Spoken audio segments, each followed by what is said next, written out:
আমরা প্রতি বছরই অ্যাওয়ারনেস ক্যাম্পেইন করে থাকি। এই বছর আমরা অ্যাওয়ারনেস ক্যাম্পেইন করছি যে সাধারণ যে চাষিরা তারা যে ক্রপ রেসিডিউ মানে যেটা ফসলের যেটা অবশিষ্ট অংশ, যেটাকে খড় বলি আমরা বাংলাতে, সেগুলো পড়ে থাকে এবং সেগুলো দেখা যায় যে মাটির উর্বরতা বাড়ানোর জন্যে চাষি কৃষকরা ওগুলো পুড়িয়ে দিয়ে থাকে।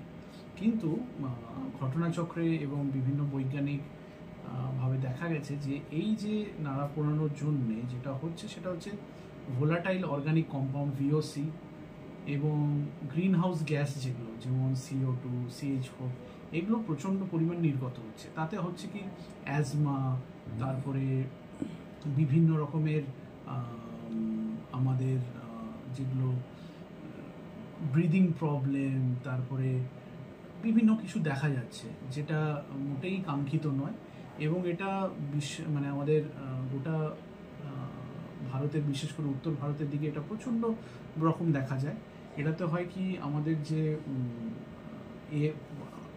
আমাদের বাতাসে যে মিশ্রিত যে পার্টিকেল যেগুলো আছে সেগুলো 2.5 এবং তার থেকে বেশি সংখ্যায় বেড়ে যায়। তাতে আমাদের স্মোক দেখা দেয়। মানে শীতকালের দিকে হয় কি যেই যেগুলো পুড়ে যায়, যেগুলো সেগুলো মিশে যায় আমাদের ডিজলভ যে ওয়াটার ভেপার যেটা থাকে তার সাথে মিশে গিয়ে একটা আস্তরণ পড়ে, যেটা কিনা আমাদের ট্রাফিকের ক্ষেত্রেও প্রচণ্ডভাবে আমাদের যে দৃশ্যমানতা সেটা প্রচণ্ডভাবে কমে যায়, হ্রাস পায়। তাতে অ্যাক্সিডেন্ট প্রচুর হয়। তো এই ক্ষেত্রে আমরা প্রচণ্ড স্ট্রিক্ট এবং যেখানেই আমরা দেখছি আমরা এনফোর্সমেন্ট ড্রাইভ অলরেডি স্টার্ট করে দিয়েছি।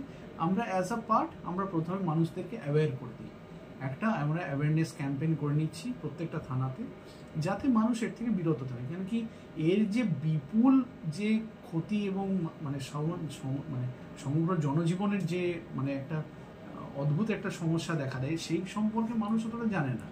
সেই জন্যই এগুলো করছে। তো আমরা করছি, প্রথমে অ্যাওয়ারনেস করছি, তারপর আমাদের এনফোর্সমেন্ট চলবে।